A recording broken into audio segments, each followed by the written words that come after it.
let's take a moment to pray. May the words of my mouth and the meditations of all our hearts be acceptable to you, our God, our rock and our Redeemer. Amen. I just want to say before I really launch into the sermon that for some of you, today's sermon will be hard to hear, and it may cause you to have a reaction because something similar has happened to you. If that is the case, I invite you to find some help. Go to see a counselor, come see me in my office, whatever you need, talk to friends. So I just want to lay that out there before we enter into today's sermon. We don't hear a lot about words like courage and honor. It's not very often we experience even someone acting with courage or honor. We might occasionally see something on the news, such as a person who runs into a burning building and brings out children who have been trapped behind flames. In fact, a story like that very recently was on the news. But it's not something in our day-to-day lives we often see, or so we think.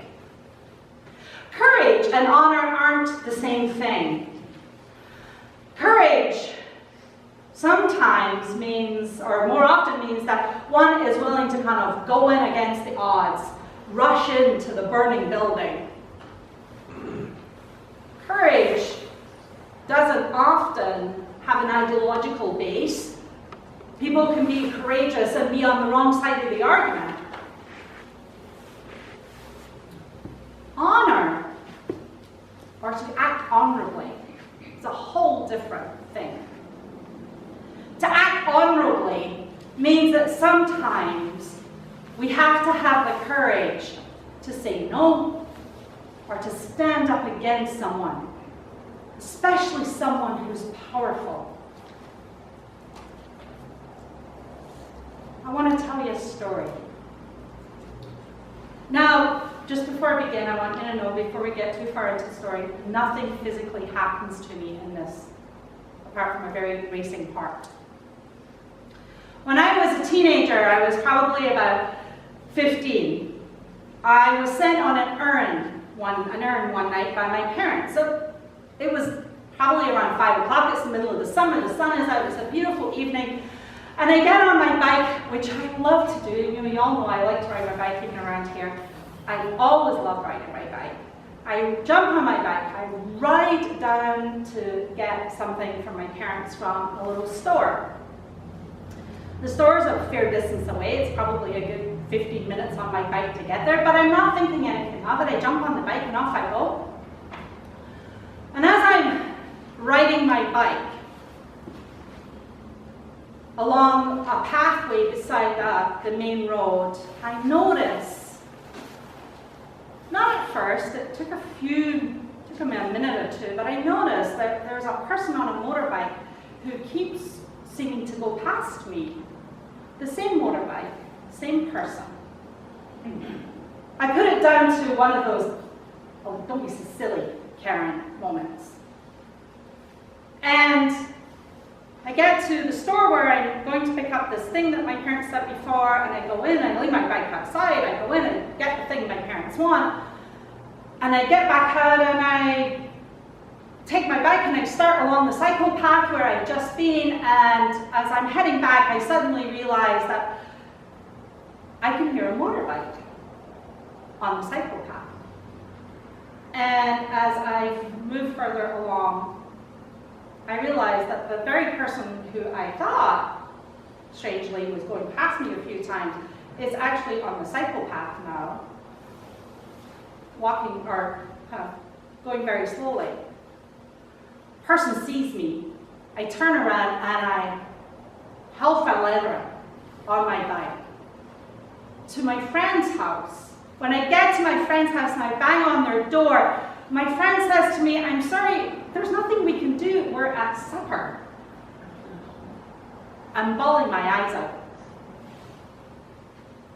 They shut the door in my face and I turn around and with the logic of a 15-year-old who doesn't really know an awful lot about the world, I figured this person has gone away. Like, you know, this is like a stupid thing, right? This is stupid. And I get on my bike and I head back down and I get to the cycle path and he's there.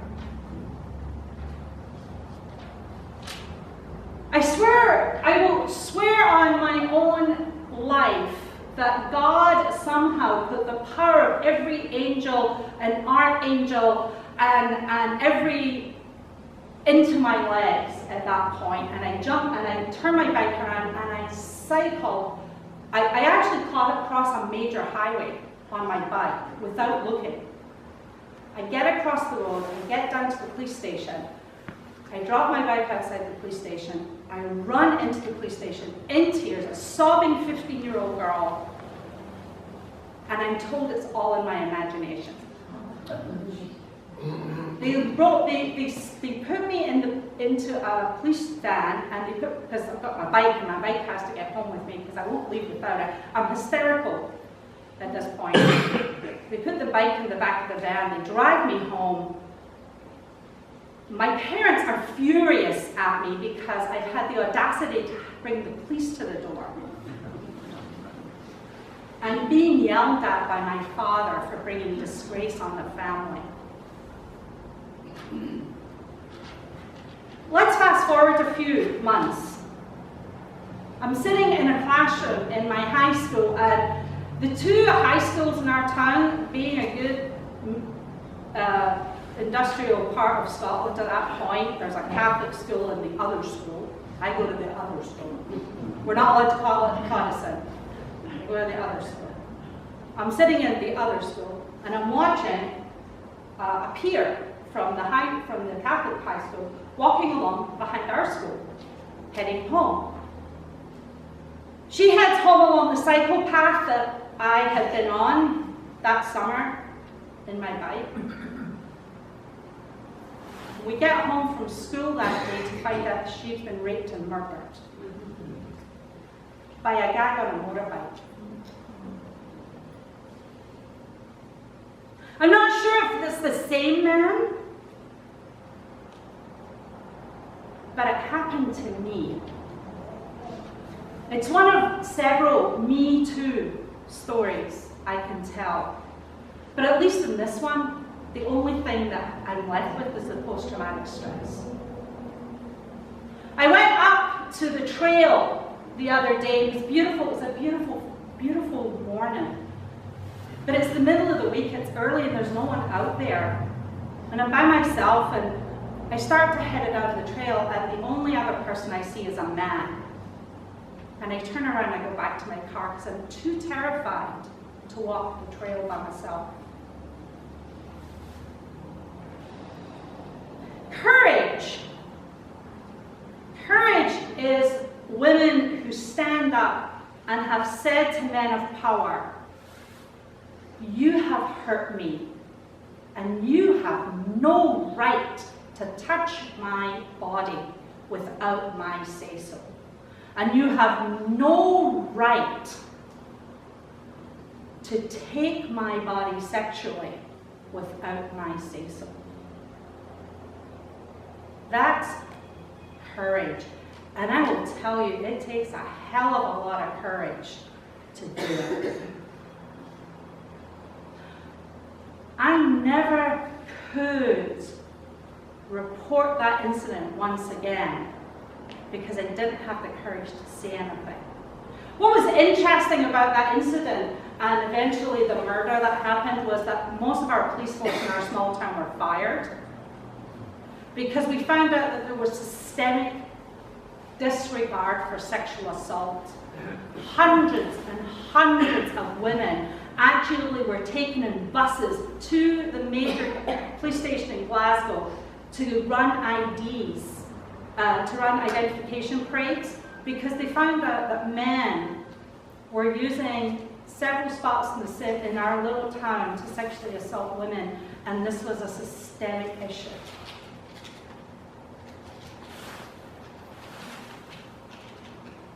The courage of of women to speak out right now, I will tell you, is huge.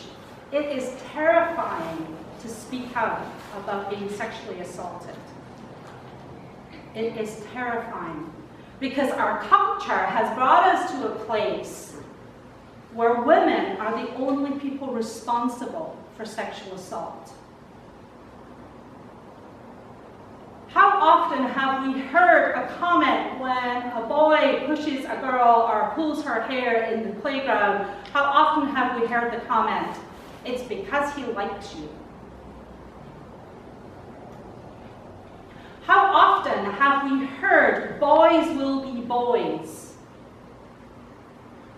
And how often have we been in a situation as women where we've been, say, in a place where I've always worked in, prior to being in the clergy, I worked in male-dominated worlds, where you've been in a place where you're embarrassed and your face flushes and no one corrects their language or their attitude toward you because you've invaded their space. Honor. Honor is Joseph's behavior in this scripture.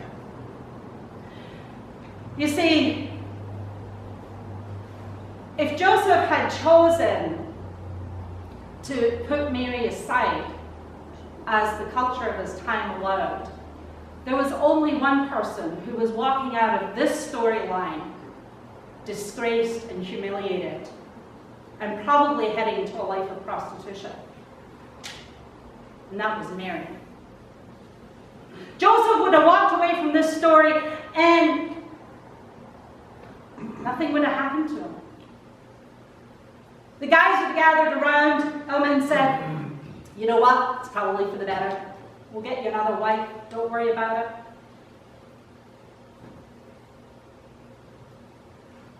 But Joseph is an honorable man. In the text, he's called righteous. But he's an honorable man. It's not his baby. But he stands beside her. And that's what women of courage need. They need men of honor, not to mansplain or make excuses or solve their problems for them. Women of courage need men of honor to stand beside them and say, "She's right, believe her," and simply be present. Women of courage, like Mary, need Josephs in their life. They need men to stand with them, not because they need protecting. We shouldn't need protecting in our own daily lives. We shouldn't need to fear going places. We shouldn't need to fear hearing catcalls when we're younger. We shouldn't need to fear that if we're on the transit system, some guy's going to come up and grab our ass. We need men to stand beside us. And when we're being faced by that behavior, to turn around and say, "You know what?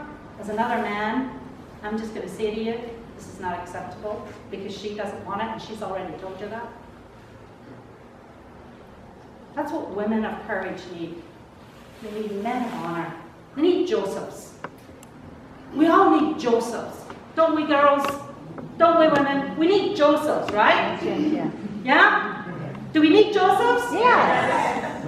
Right, thank you. We need Josephs. We need men of honor in our lives. Right? And guys, you need to be Josephs. You need to stop calling us honey and sweetheart. And you need to stop commenting on our clothes before you comment on our intellect.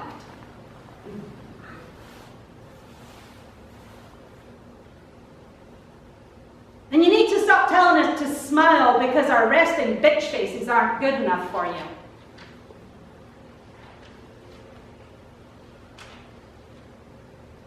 You need to stand beside us. And when we say no, when we say this isn't good enough, this isn't the way we're entitled to be treated, you stand beside us and say, yes, that's right, she's right.